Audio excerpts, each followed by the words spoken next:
And moving into Champion Select, I expect to see a very similar draft for them, because what we have identified is they don't run very hard engage, but they do run scaling compositions that do have a large impact in the mid to late game, where it seems to be that Fnatic are the strongest right now. Pretty much, despite the lack of engage, they still managed to make those fights happen through creative use of catching out the unicorns. So we are into Champion Select, as you rightly mentioned, Vedius. Bard Irelia banned aimed at Unicorns of Love, and target ban of the Rumble against Gamsu. Did not want him having that, and I kind of agree with them. If Unicorns of Love really like just standing in bottlenecks randomly, then a Rumble will ruin their day, which it did multiple times. So take them off the table, make sure that can't even happen, because even though they shut him down, you just need to click R, and then you get destroyed. Now you have to ban Vladimir here if you're the Unicorns of Love. You cannot afford to give that over to Fnatic. We have seen Exile play a very good Anivia in the past. No Vlad ban. No Vlad ban. I would expect this to come out very early on from Fnatic. If not, it would be the, I would say the Karma. Yeah. Simply because right now, Vladimir, Karma still top tier picks. But it's going to be the Nidalee. Okay, so they're going for the early game pressure. We've heard from a bunch of junglers in the in Europe right now that she is super dominant. She has that natural ability to gain that farm advantage just because of how quick her clear speed is and how aggressive she can be in the enemy jungle. And the fact that Fnatic have done this, to me, suggests that they're actually kind of calling Unicorns of Love out. Hey, we're ready. We have a plan for Vladimir. And after yesterday's games, with Giants and G2 in particular, where Vladimir was so impactful and it allowed Giants to actually get a win over G2, I think it's a very risky gamble to be giving that sort of pick away. Very much the case, and two more lock-ins from the Unicorns of Love, the Gnar and the Braum. So Vladimir gonna slip I'm being made to look like a fool right now, Paul. But the interesting thing about Vladimir, right, is like he usually gets, well, when he gets through the bans, which he doesn't very often, he's picked very late into the draft usually, as like once you see the opposing mid laner, rather than he just being picked very early on, in contrast to 6-12 when it's just like, Vlad's open, first pick.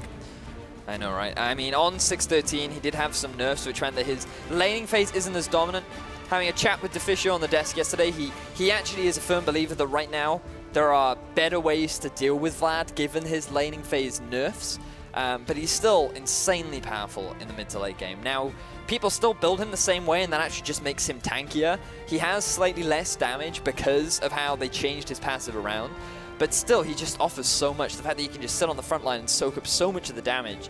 And if you pair him up with something like a Karma or even a Lulu, it compensates for a lot of his weaknesses of struggling to actually get onto your opponents because he doesn't have that gap closer.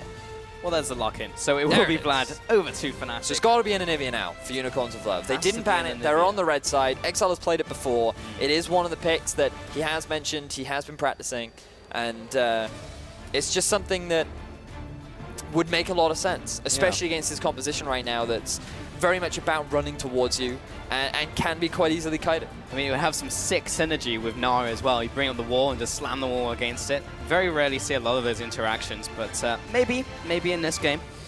He did have that one performance last time, as you mentioned. He went 9-0-7 in that game. It went absolutely ham. So Exile hoping for another Anivia performance. There's going to be the Ashe pickup for Veritas, going to be locking that one in, and Exile locks in the Elise for move. So going to have that early game pressure as well for the Unicorns of Love and the pick potential. So see if they can leverage that more this game.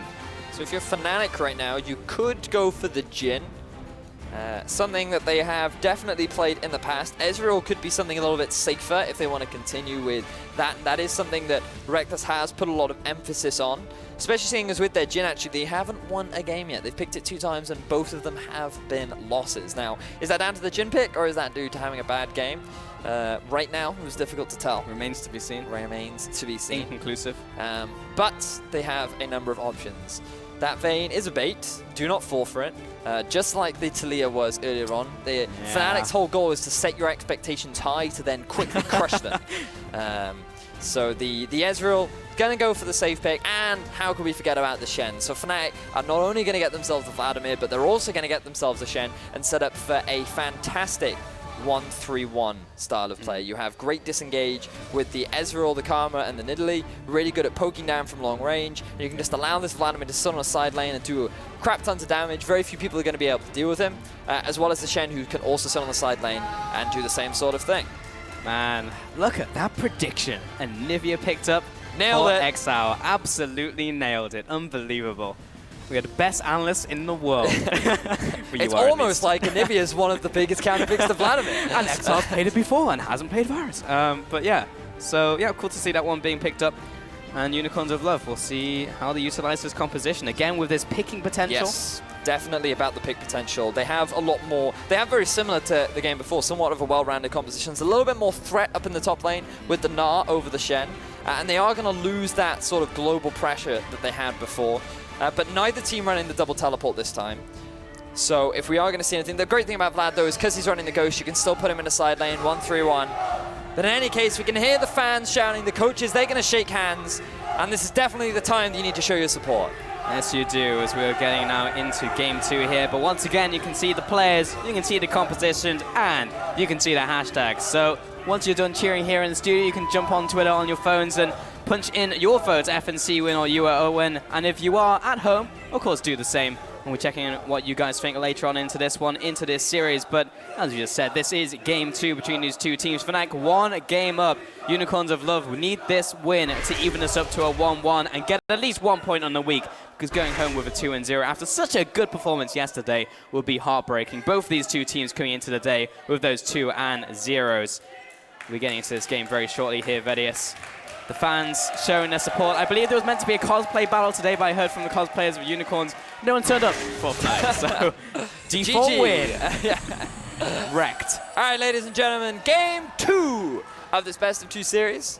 Unicorns of Love showing promise in Game 1, but Fnatic were able to close that one out. Can they repeat it? Hang on. There's the cosplayers. Getting Fnatic side hyped. They have this down now. Every time I see them, they can spell Fnatic like no other. Yeah, those 6 letters memorized.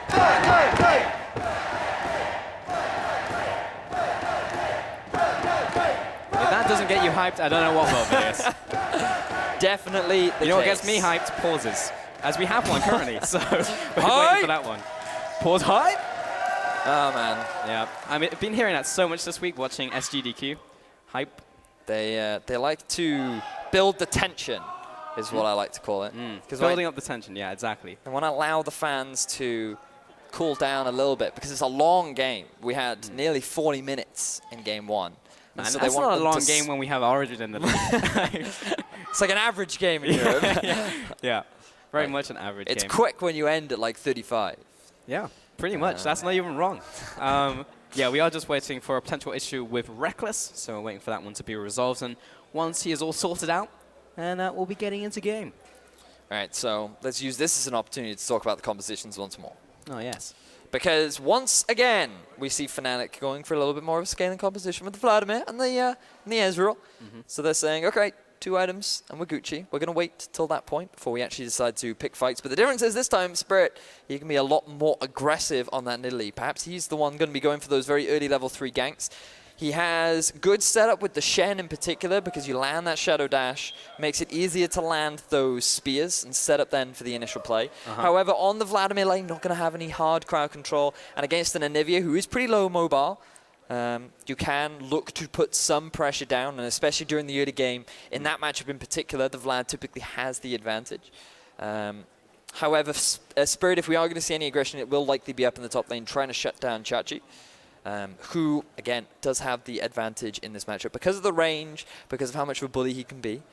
Meanwhile, on the other side for Unicorns, very well-rounded once again. A lot of early pressure for them, except this time Move has way more options all across the map, because at level 6 mark for the Ashe Braum lane, just land the arrow, land the cocoon, easy gank. In the mid, the Anivia also has a lot of crowd control available. The Q a little bit harder to land, but when you have to be mindful of both the cocoon and the Flash Frost, that gives you a couple of extra things to be mindful of. But then again, Vladimir, Ghost, Pool, Flash, you know, a lot of options. But for Move, he does have a few more options all across the map, because there is CC in every single lane. So he can exert his pressure wherever he deems fit. He just has to be very mindful of the Nidalee, who's going to be looking to sit in his jungle as much as possible and try and shut him down. Well, quick update for you guys. Shouldn't be too much longer, as we have just adjusted the sounds in Reckless and Gamsu's headsets. Apparently had some audio issues, but those have been rectified now, so we're seeing if it's okay for them. And we'll be jumping into game as soon as we have confirmed that. But shouldn't be too much longer. In before it's like a 10-minute pause from here. But that's why you don't make these sort of assumptions, Paul. So you say it's going to take at least 25 minutes, I'm afraid. Well, the voices in my head, the voices in my head told people to. You can never trust the voices in your head. Really? Pulse, it's fine. Oh, You can. That's been how I've living my life so far. So you can come talk to me. That's a revelation. I'm trained in psychology. Oh, so perfect. if you want to talk about the voices in your head, what do the voices mean? Yeah. Probably means that you should ignore them at all times. Trust the prompter. Alright. Forget the voices. Okay, well, it says game, so I think we're about to get into game. Thank you very much, Vedius, for There the you quick go. therapy session. And we're into game. There we are, ladies and gentlemen. Already 40 seconds in. Incredible. Fnatic and Unicorns game 2 here in the studio.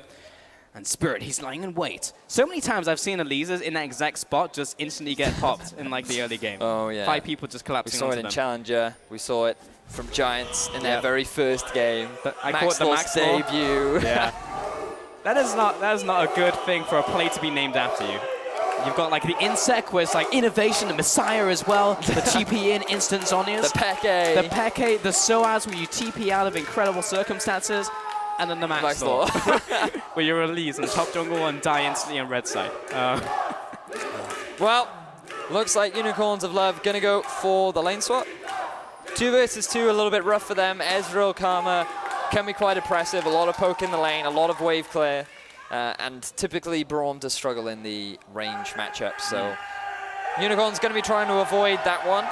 And we are going to be seeing what looks to be a standard lane swap so far. Reckless not going to be giving up his flash level 1 this time. Yep.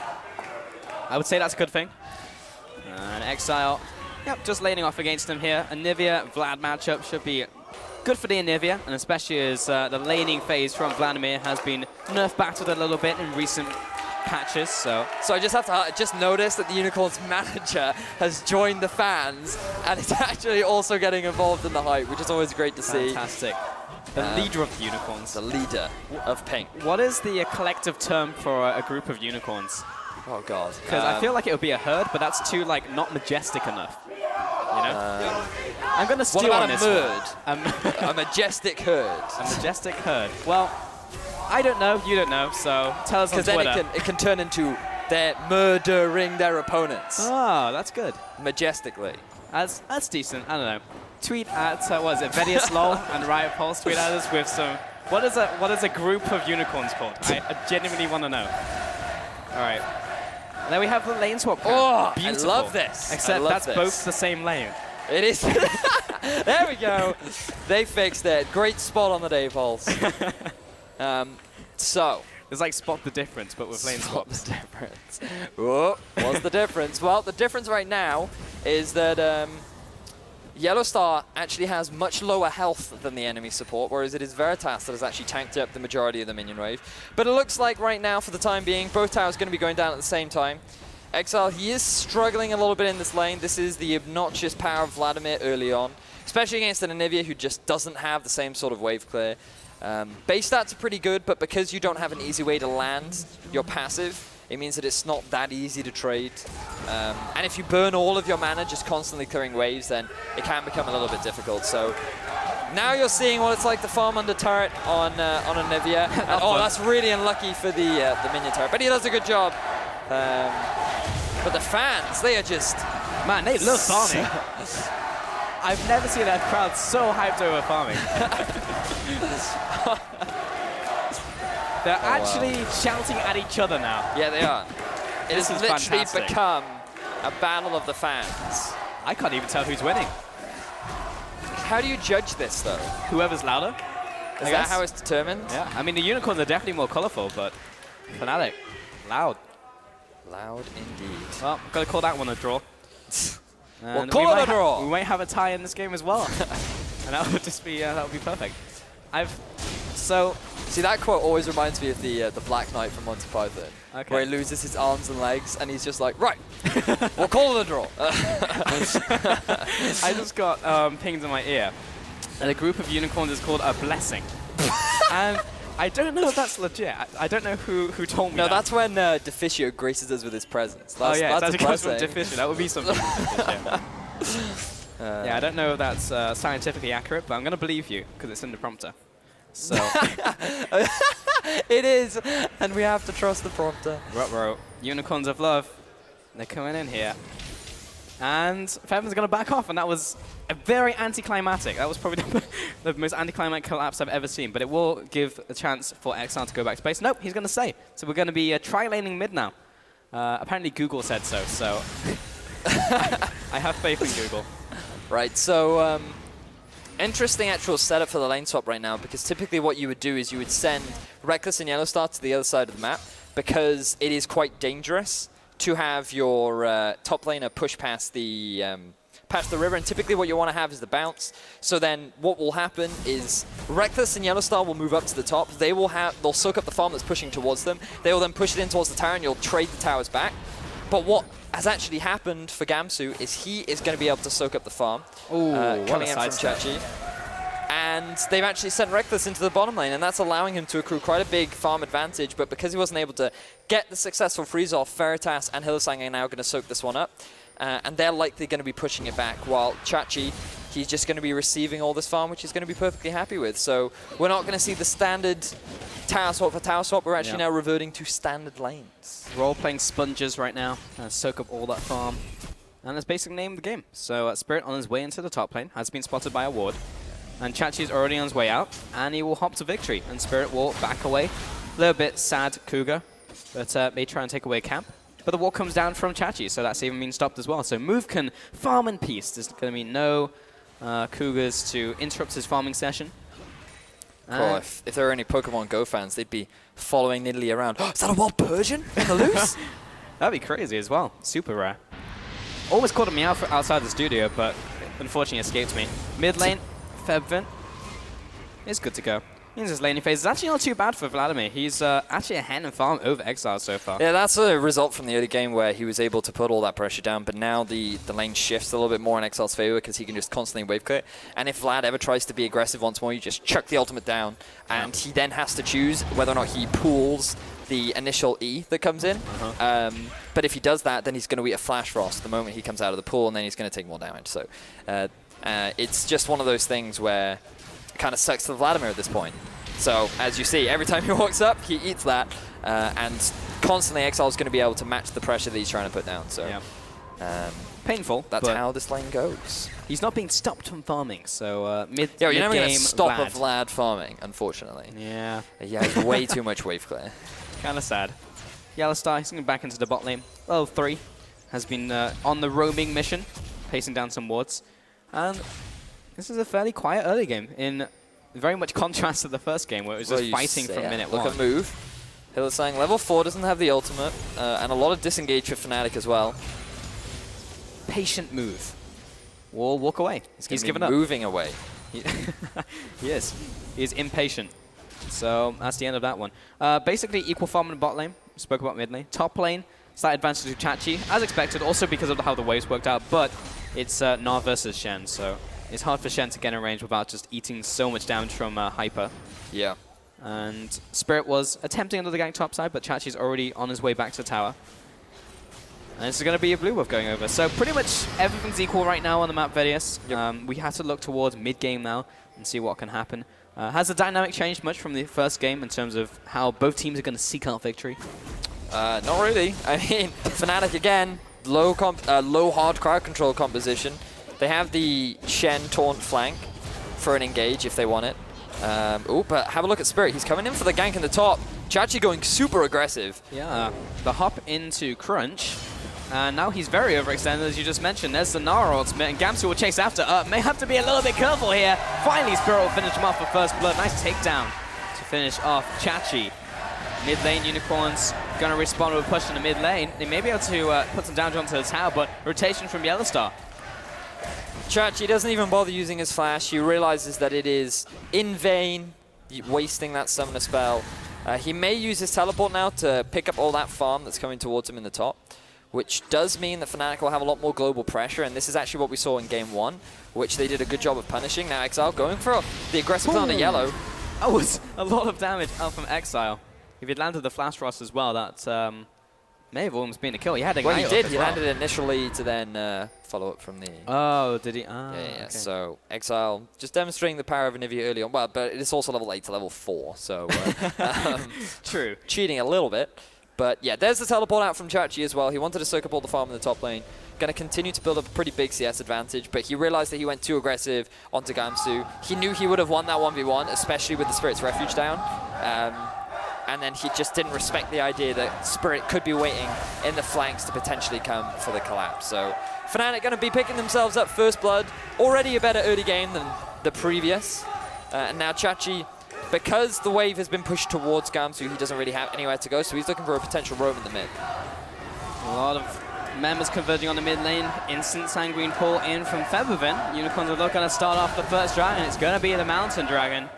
I appreciate the hype from the crowd, but honestly, Venus, I have no idea what triggers them. Nothing was happening. It was, I think someone killed a pink one that's just like, yeah, Unicorns of blood. They just want to keep the hype pulse. Okay. That's what it is. It's like a tense anime battle where they have a lot of time just staring at each other, but you still feel the hype. The tint on the glasses as the protagonist tilts slightly. Do you know when like you pan from one character to the other, to then back to the original character to the other, to then back to the original character to the other? It's like a Dragon Ball fight where it's like 10 minutes of just camera angles to then 4 minutes of fighting, to then back to camera angles.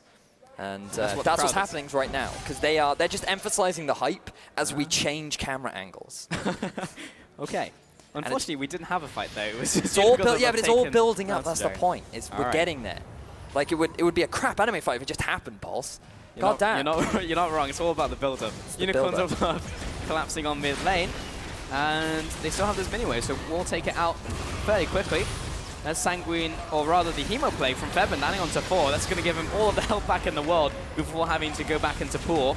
The arrow instantly onto Feathervin with a follow-up. Exile's already used his combo. In comes the Ignite. Gamsu stand united. Feathervin's trying to get him in range so he can land a Shadow Dash, but misses the Shadow Dash. Flash is maybe not going to matter. Yellowstar coming in with the Soul Flare. Spirit comes in with some fantastic javelins. They eventually finish off Veritas, but going to trade off Gamsu's life for it. Chachi coming in from the top side. He's very near Megaform. And Feathervin's going to come in there, but Yellowstar gets melted by Exile. Meanwhile, Reckless joins the fight, and Chachi's angry. He's going to toss in the boulder, the flash into the Nod, but tosses him out of his own range. That was not intentional. Spirit looking to follow up now, misses the javelin. Chachi dancing back and forth in mini form. And all in all, that was a 2-for-1 trade advantage Unicorns. So, a lot of action happened there, and this was the fight that we were building up to, Pulse.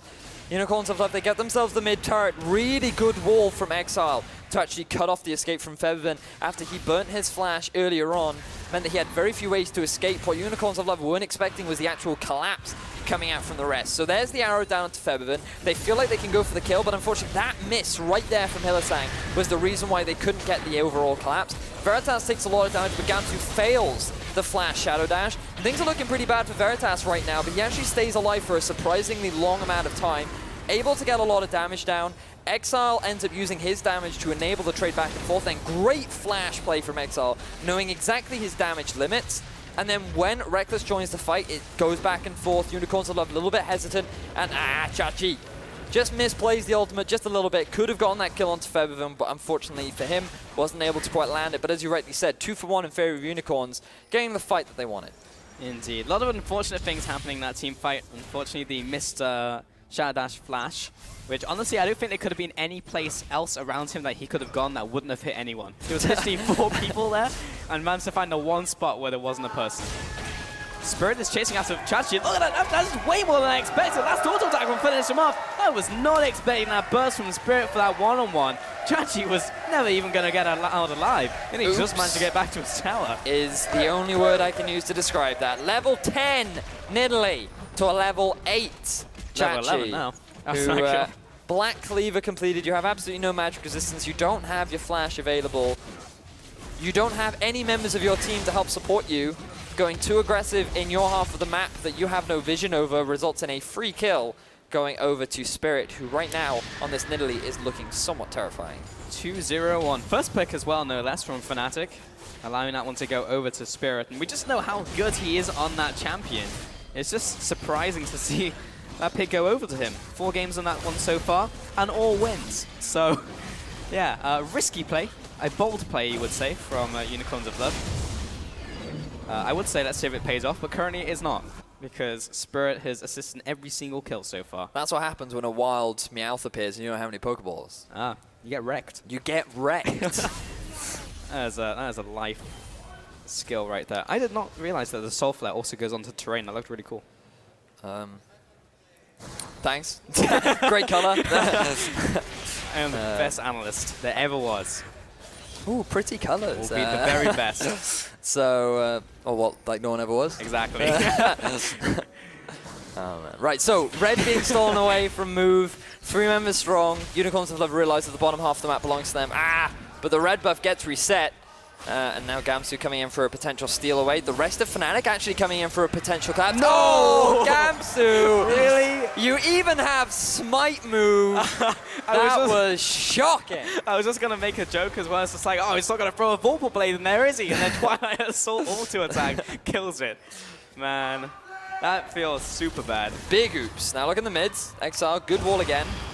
Hello. Featherman, he's dropping low, goes into Sanguine Pool, but he is burning out from the Ignite, but oh wait, he's Vladimir, so he's going to get all his health back. Don't worry, guys. He's good. He's cool. And now, with the arrow down, Fnatic looking to put a bit of Boke down, but they don't have the hard crowd control. They don't have the ultimate available on Gamsu. He does have the teleport node. No deep vision to enable for the potential flank. But it does mean that Fnatic are just going to disengage from this one. The Dragon spawning in 25 seconds. Teleport available for Chachi. No flash on Exile. No arrow for Veritas. If Fnatic wanted, they could easily pick up this neutral objective in Unicorns of Love. They don't really have the summoner spells or the abilities to really contest. Yeah, not right now. Wow, Rod of Ages already finished by Spirit. I mean, Exile only just finished his as well. So he is he's basically on par with the opposing mid laner right now. No, actually, he's ahead of the opposing mid laner in terms of gold. 1,000 gold lead on the enemy mid. You know things have gone wrong when that is the case in the game. 17 minutes here, Fnatic closing in around this Infernal Dragon, and there is, yeah, pretty much nothing that Unicorns of Love can do about it. So Fnatic with their first Dragon, pretty good one. And Fnatic also keeping their top lane safe with Chachi. Does Chachi have enough damage? He's going to go into mini form, chase down Gamsu. This is a lot of damage in from Hyper. Gamsu will Shadow Dash away, so he's safe for now. Both of them have flash, but Chachi has the ability to put some damage onto this tower. Oh, a wild meow for Piers. Uh-oh. Well, Chachi's going to try and flee, but his chances, I feel, are slim with Yellowstar coming in as well. Move's going to help him out, though. Chachi is very low, but Spirit, oh, the Spiling tanking up the Javelin. Two-shot barrage, and the swipe for the kill over to Spirit. Move now under duress. We'll see if he can get out as well, but the constant relentless chase down of Spirit may be enough for the kill. Jump over the wall on the hunt. Great cocoon timing from Move, but is it enough? No, it is not. Another swipe from Spirit. It's super effective. 2 kills. You stole my line away, Falls. You stole it away. But fortunately for Fnatic, they're going to be able to pick themselves up 2 kills. And it does seem that Cats, to in fact counter Spiders, is now right. Fnatic, they're going to look to push up onto this tier 2 in the top. They're not going to be able to get anything, but another overextension from Chachi. He wanted to put some more aggression down into Gamsu. With the Black Cleaver, he was shredding through all this armor that Gamsu had picked up earlier on. And fortunately for them, they were able to capitalize. But look at Featherman. Wow! Man, this is 1-on-2, and he may just pick up a kill before it really starts. Hillasang, great block on the Tide of Blood. Gamsu comes into the fight. Shadow Dash comes onto Veritas, but he's still alive, doing damage over the wall. Gets a little bit of health back off that kill. 1-0 to Unicorns of Love. Man, I can't believe Veritas survived that. Good patience coming out from Veritas to hold on to the flash to prevent himself from actually falling to the Shen. And Gamsu was able to successfully land the flash and dash this time, but it was not enough. And now Exile gonna have his Raptors stolen away, but still, great play down in the bottom lane. Veritas gonna lose all of his summoners, but they were able to catch out Featherman, who was looking terrifying on that Vladimir. But because he has not yet completed that Rylai's, he just didn't quite have enough damage to be able to turn that one around. So good pickup from Unicorns, still in the gold deficit right now, largely due to this Fnatic Spirit that is sitting at level 13 on this Nidalee right now. Highest level in the game. Yep.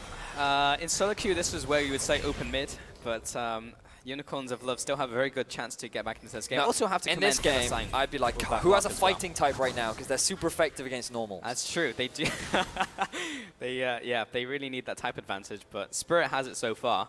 What's he going to build from here? He's picked up the Rod of Ages, has the Runic Echoes. I mean, he has a number of options. He could go Rylai's if he wants a little bit more utility. If he wants the damage, he could go something like a Lich Bane, or he could go more towards the Void Staff. But largely because there's very little magic resistance brought out, he could be hyper-aggressive and go for a Death Cap. Would be risky.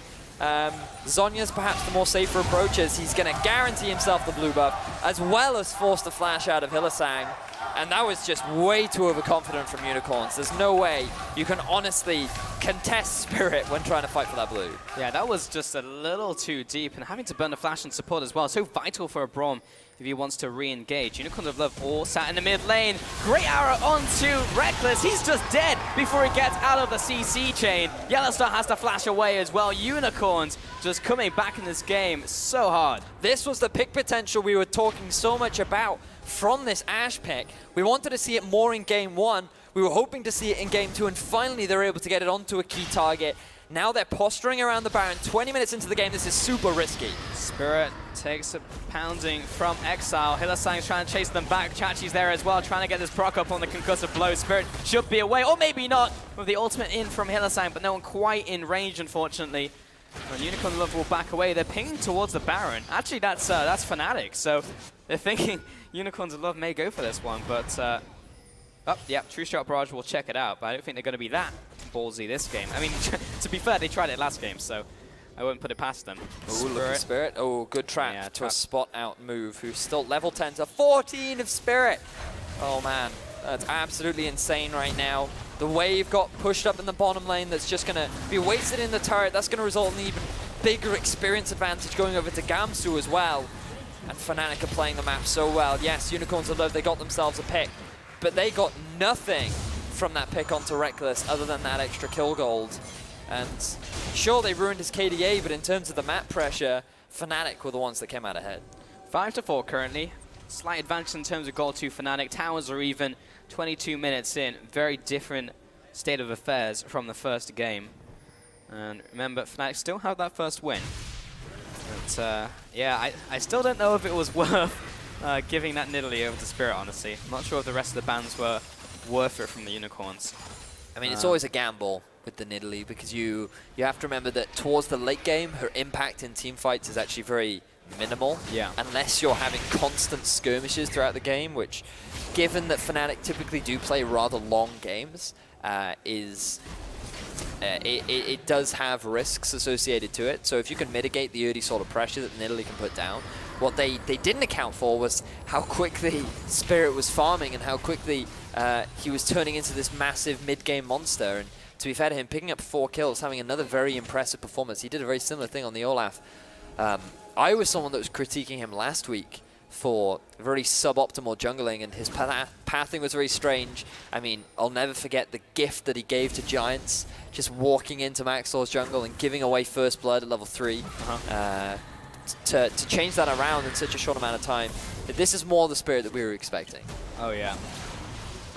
Maybe not the pounce. Chachi is going to try and get the Gnar down, but Spirit is literally dancing in and out of his threat range, so can't quite capitalize just yet. Dragon is live. It's going to be Mountain again. Unicorns of Love would like to pick this one up. Really useful pretty much at every stage in the game, honestly. But they are being zoned off now by Fnatic. Poke coming in from Reckless as well. There's so much poke coming in from Fnatic, it makes it very difficult for Unicorns of Love to step up into choke points. And unfortunately, there's a massive wave top lane, so Veritas is going to soak it up, and that's going to be traded for the Dragon, unfortunately. Yeah, they could have sent Chachi up there and continued the pressure around the Dragon, but they are just so afraid of Spirit right now that they're just going to have to back away. And Gamsu, with this level advantage, she is so less afraid of Chachi, who only level 12, does have the Black Cleaver, but 14 Chen. Completed Spirit's Visage as well as the Sunfire Cave. That's the badger. Brain fart right there. Means that no longer is he afraid of trading back and forth with Chachi, and knowing that Spirit is in the bottom half of UOL's jungle means he can play aggressively as he wants. But Reckless gonna get hit by the arrow. Reaction flash in from Reckless, may not even save his life. Move over the wall with his own flash. Veritas will pick up the kill onto Reckless there. Nice pick over to the Unicorns. Here comes a TP though, trying to cut off Featherman and Yellowstar. Chance is going to come in here, but he's not near Megaform. But the Flash Rods will catch Yellowstar for a second kill. Move looking for the Cocoon. Featherman will sidestep it. 2 kills to Unicorns. And now they have the numbers advantage. They're looking to try and set up a Baron play. Remember that Chachi still has the Mega Gnar and Spirit. He's not going to get here in time. He is not. Baron over to the Unicorns of Love in the bottom lane. Gamsu will pick up the tower in return, but not a trade that I would take on any given day.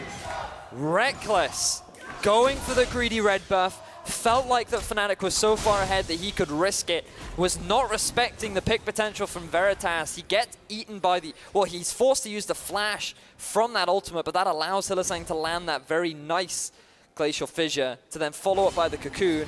With the AD carry down, they force the teleport play. They cut off the escape of Yellowstar, and that results in 2 clean kills. And because of the positioning of Spirit, who's trying to provide pressure for Gamsu to just keep pushing on that side of the map, that means that UOL are very easily able to quickly pick themselves up the Baron. And while they are still down in gold, this is going to be a great opportunity for them to work their way back into the game. And especially when Chachi will just be sitting on that side lane as well, will be constantly pushing in at least one member from Fnatic. Actually going to send Featherman up there to deal with it. Gamsu in the bottom lane for the 1-3-1, trying to keep it up. But even mid lane, Reckless is having a hard time clearing out these melee minions. And it is not difficult for the Unicorns. I'd love to clear out a wave. 1 volley, and Exile with his ultimate will clear one instantly. Spirit's very strong and very good at poking out the Unicorns, but they are relentless right now. Top lane's being sieged in from Chachi. And with the rest of the Unicorns rotating up there, this should be a very easy tower. Featherman is dropping low. He'll have to flash outside of the Enchanted Crystal Arrow out from Ash. So Veritas burning a flash there. And suddenly this game has just completely turned on its head. Reckless. What? I didn't even know where his corpse is. Happened? I have no idea. Exile got where a even solo is the crime kill scene? We down need to find the dead body. What? But here we go, Chachi has gone way too deep. The flash, the dash, they find him, but it's not enough to finish him off, and he'll walk away, but now move maybe in a little too deep with the Elise. He gets away! That is disgusting. Oh my word, Unicorns of Love. Where has this team been throughout this entire game? Suddenly off the back of the Baron, they are feeling so much more confident. Reckless gets called out for a 3rd time in this game, and I really hope we get to see a replay of that, because after he did not die in game 1, earning himself player of the game, to now getting caught out 3 times on take the player of the game Ezreal. back. Take it away. What happened? So let's have a look at this. Oh, fantastic wall from Exile. Immediately into the Flash Frost to then just get 1 shot. All right, Reckless, he wasn't expecting that at all. No. Yeah. And now the Unicorn of Love fans, they are coming back in full force. And, well, here comes the arrow onto Yellowstar. Exile trying to get in range, the CC chain. He's just dead where he stands. Gamsu were able to get the teleport off in time though. They managed to get the turnaround. Double kill out for Veritas. He's still alive. He's kiting Gamsu and Featherman to eventually the Tide of Blood will finish him off. Exile going to be locked up here. Spirit jumps into the right from the sideline, but Chachi will bolster Unicorns of Love and coming for the kill onto Spirit. That's their 4-for-1. Unicorns of Love looking for more. Oh my word, Unicorns of Love have just taken a 4-for-1 trade against Fnatic when Fnatic were in such good control over this. 1 small pick has swung the momentum so heavily, and now Unicorns of Love, they're going to get themselves an inhibitor. They are so far ahead in this game now. 4,000 gold advances. That Baron literally turned on a dime for the Unicorns of Love. And you see the fans out in full force now. And if things couldn't get any better for the Unicorns, the Cloud Drake is going to spawn in 1 minute, yes, Pulse. boys. But have a look at this arrow. Great execution onto Yellowstar. 3-second stun. He's going to get dropped, but not fast enough for the Shen to come through. Veritas takes so much damage, but Hylissang's positioning was superb because it allows so much damage to be mitigated. Featherman is then forced to spend so much time trying to get the kill down onto Veritas. Because he spent such a huge amount of time, he wasn't able to deal with Exile, who was dealing so much damage on the backside.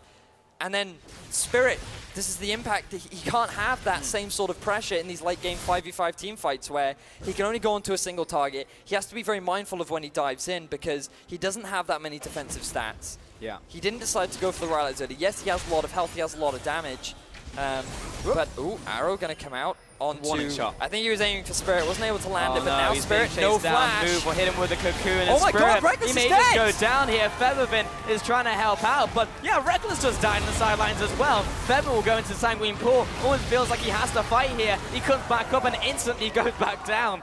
3-0 to Unicorns of Love. All our picks. That's a 50-second death timer. This could just be the game here, Vedius. Unicorns of Love find themselves another pick. They punish Fnatic for their over-aggression. There are 3 members dead. They have a super minion wave. Unicorns of Love, they're looking to equalize this series. Absolutely unbelievable. Both games really revolving around the Barons, but you can see when it works out for the Unicorns of Love, it works so well. Yellowstar and Gamsu, there's just nothing they can do. Nexus turrets are falling, and Unicorns of Love close in onto the Nexus. It's going to go down. Unicorns of Love equal up the day.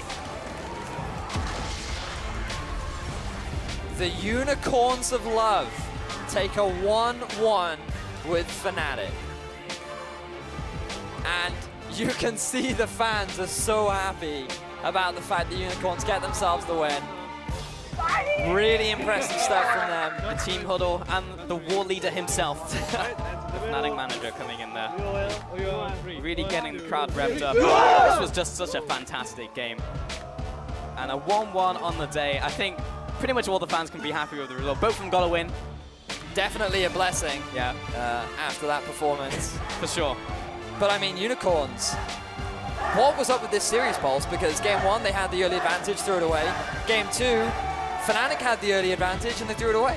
I mean, absolutely crazy stuff. We have to look back at sort of what exactly went wrong for Fnatic right there, but they just had everything in their control. And I mean, the player we have to look at is Reckless, who got caught out multiple times. 0-5 and 2 Vedius. 0-5. He died to Exile alone twice. Yeah. He got hit by 1 arrow in the mid lane. He had to flash the one in the enemy jungle.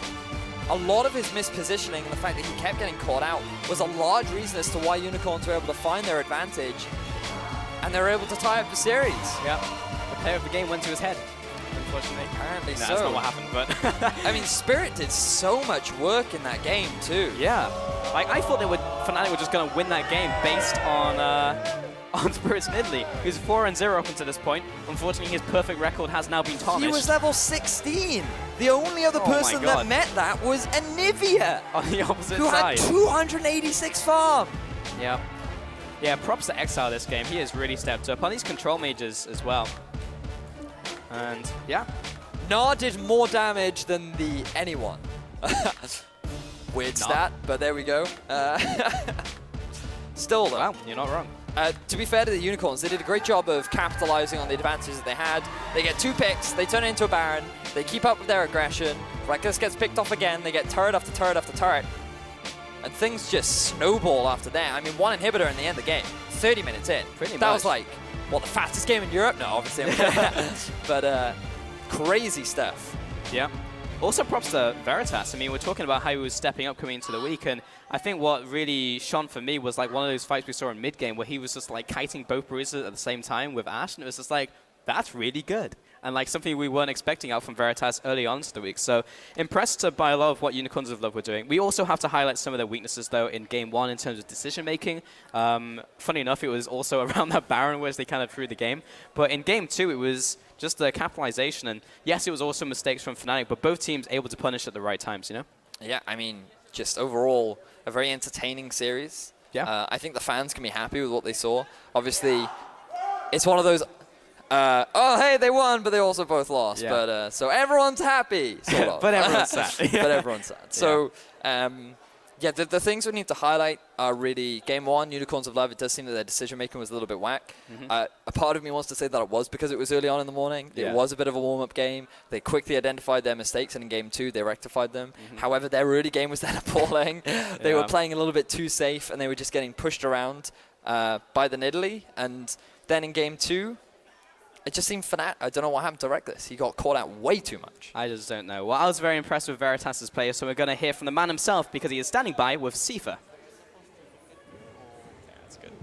Thank you very much, guys. Happy to be joined by Veritas after that pretty commanding win. A little back and forth there, but ended up to pull it out in the end. So the first thing I want to ask you is looking at your picks in the bottom lane, picking up Ashe this game, what do you really feel like Ashe brings to the table for your team? I think Sivir is strongest pick for now. So, and Ashe is second. So if Sivir is removed, I think Ashe is the strongest pick. That's why we picked Ashe and banned Sivir. Seems like a good strategy for you guys overall. In the meta, we see a lot of Jhin, a lot of Sivir, Ashe, kind of these more utility characters. Do you prefer a meta where you get to play these utility champions or more hyper carry champions like Jinx or Tristana or these like crazy high damage characters? I don't think I have preference, but I try to play the meta champions. Yeah, as a pro's attitude, I think that's best. Probably a good way to think it. I guess you take it as you get it. There's a lot of speculation going on right now about how strong regions are as we move closer and closer to Worlds. You've obviously played in a couple of different regions, so I'm curious, how do you think EU stacks up against other regions like NA and Korea and China? Where do you think they place overall? I think, I'm not sure because I don't really watch NA, LCS, and LPL like recently, but I think EU is getting stronger every years, so maybe this year EU might be really strong in like World. Yeah. I mean, I sure hope so. Casting it, you always got to kind of root for your own region, right? And the last question, you guys have such a huge vocal fan base, so many cosplayers here today. Does that make it easier for you to get up and play on stage knowing you have so much support? I think they help us a lot, like because we kind of feel better. How to say? They make us play better, I think. Yeah. Yeah. So like I feel like it's a really amazing thing to have good fans on the stage. Yeah. I mean, a really good thing to have. Well, thanks for taking a few minutes to talk to me, man. Congrats again on being able to tie up that series overall. But we're going to toss things back over to the caster desk to announce your player of the game for that first match. Thank you very much, Sifa. Well, you heard it. Europe World Champions in 2024. Or is that a little steep? That's a little early, isn't it? 2024? Yeah. I mean, if League's still high peaking right there, maybe. We'll see. Maybe like we're the only region left that's still playing. Yeah. gotta make well, we did it Europe in the great beginning, again. so we can do it at the end. Yeah. Close it out. In any case, he talked about the fans. Just quickly want to say we saw the manager there, Romain. He has his hair in pink. And apparently they've only gotten a 1-1 or a 2-0. Since he had his hair like that, he did have to dye his eyebrows back to brown. Apparently, his mother told him to, or he couldn't come in the house. But at least it's helping. A tie again in this one. Let's talk a bit about the early game once again, so as like, it was messy. For this segment, we'll have like 3 replays, and they'll gradually get more positive, but it starts off very sloppy. So the first fight, it's around 12 minutes into the game, and it's just a myriad of missed skill shots. So it starts with Fevin defending his tower. Then the fight ends, but for some reason, the fight's still gonna continue because his arrow comes out. Look at Hillsang, dash in, misses Q. Right here. It's like, oh, Fevin would have died here with all the following damage. And he goes, no commit. Gap's like, you know what, I'm gonna taunt flash. Miss. Then Spirit hops over Veritas, trying to finish him. Veritas gets to survive for much longer, and that ends up in Gamsu dropping down. I really like the way Exile plays this fight, because he's really aware of the finesse that goes into Anivia. Like, he's not afraid to flash in, has really good wall control too. We lost the end of this replay where Gamsu actually, or was it Chachi? The Gnar goes in, fails his ultimate too, so that's another fail. So it was Vizichachi in this case. So that was a super sloppy fight. Yeah. So, but I was getting ready for an absolute murderous bloodbath, but then the game kind of slowed down. Yeah, it did. And did it get cleaned up as well, or did you see mistakes then in the macro game instead of in the fights? Yeah, taking a little bit of monopoly here on the desk. No, His stress it's was good. on the other game here. I want to highlight this like kind of macro mistake because I don't think we do that very often. And this is the Unicorns with full Baron control. This is the second replay. We can get it on your screen, guys.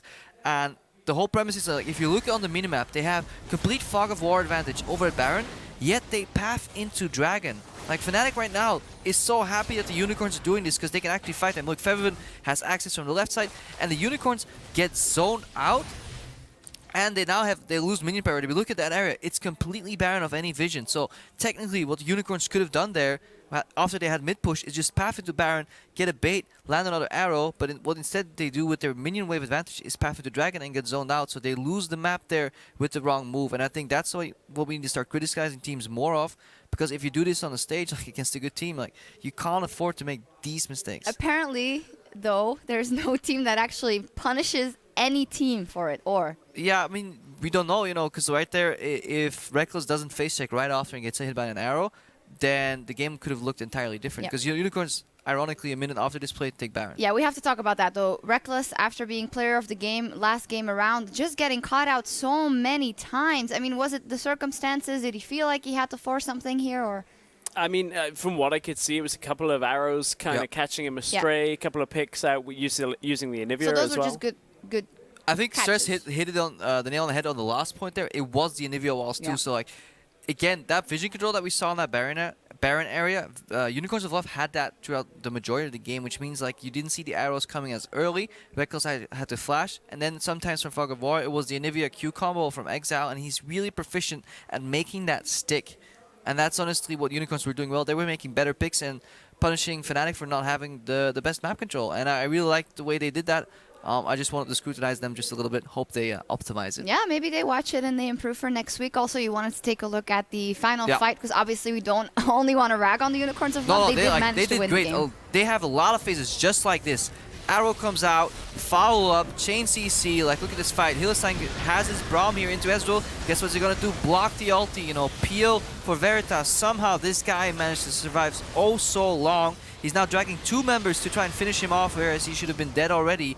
Hylissang voluntarily takes the spear again, you know, peeling spear. These guys are so aware of their surroundings in this fight, and they're playing like a team. And talking about Veritas, it was exactly what we were praising him for yesterday, where it's like, okay, he's dying in this, but he's taking time, he's getting kills, just constantly doing a good job in these fights, and it looks messy, but at the same time, he's doing what the Unicorns need him to do at that point, so it was a pretty good performance. Leveling up, and the individual players also doing well. Player of the game, Exile in this one, hit and miss for the most of the split. His Anivia, though, we've seen it before, it works. It's a beautiful matchup. Vlad into Anivia has like so many layers to it, and what I like the most about him is there's a couple of instances where he's trading with Fevin, and usually what you do is you send your Q through the Vladimir and basically tell him like, okay, you got to pull here, buddy, and at least you get the phase 1 Q damage, and then Vladimir pulls out and he takes an additional damage and you back off. But he's like pre-popping his Q sometimes, so the front end hits Vladimir, but then Vladimir's stunned and he follows up with an E plus auto Tunnel Lord's proc, and then panic pull out from Fevin. Suddenly Fevin drops down like 45-50% instead.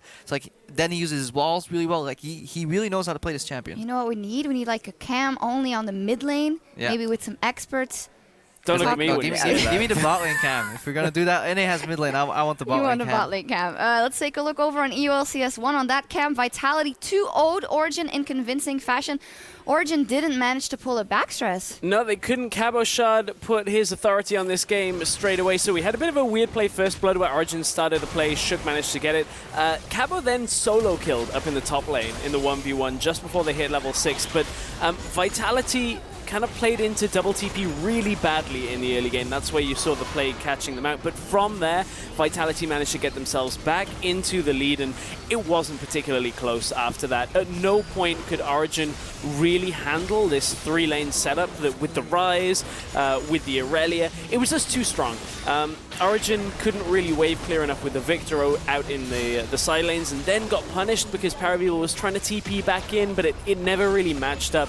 And from there, it was a fairly quick and convincing game from Vitality. So, you know, we spoke about Vitality having their difficulties. They picked up 3 points, which now puts them 1 point behind the Unicorns is the key thing here. So they've regrouped a little bit of that gap in the standings. I actually didn't watch much of the game, but from looking at their draft, like I like Aurelia Rise on side lanes with a Sivir controlling the center of the map. The only pain point definitely is that Aurelia into Trundle matchup, which is like heavily won by Trundle. Like he has the better trade, so the fact that Cabochard got a solo kill there is super impressive. Yeah, solo killed at level 5. Soaz didn't even flash away. It was just a complete misread on that scenario. Soaz just didn't think he was going to die. I played that matchup last week. I died level 1. That's how strong it is. Okay. Maybe I'm boosted though. We'll talk more about just the state of these teams in the PGL, because I'd love to hear what the panel also has to say about OG in their do or die week. They go 0-4. And in any case, over on EOL CS1 right now, you can catch the pick and bans of G2 versus Roccat. But we are going to buy a ward and plant it smack in the middle of the upcoming series between Giants and H2K. Stick around. We will be back in a few minutes.